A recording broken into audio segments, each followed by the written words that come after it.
everybody. Our scripture today is Psalm 118, verse 15. I'm reading that from the Amplified. It says, "The sound of joyful shouting and salvation is in the tents of the righteous. The right hand of the Lord does valiantly."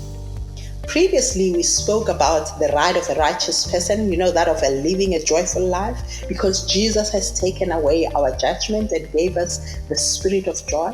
We learned also that through him we have refuge in God, and that is another reason for us to rejoice. The introductory verse today goes deeper in that it says it is not just us that must be joyful, but the atmosphere in our home, in our tents, must also be joyful. This is what it says. The sound of joyful shouting and salvation is in the tents of the righteous, in the houses of the righteous. Do you see that? But we find that in the life of believers, there are homes that don't have peace, that don't have joy, homes that are darkened in disunity. And some of these homes are homes of believers. It is not to be so, brethren. Our homes are the center of our lives. It must be a place where our families relax.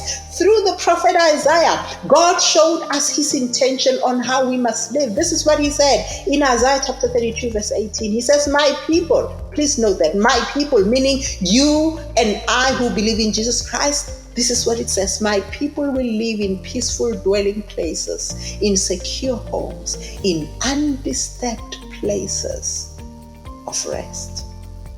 What is bringing disunity in your home? What is causing fights between you and your children? What is causing fights between you and your spouse? What is making relationships in your home distasteful? Who is stealing peace in your home?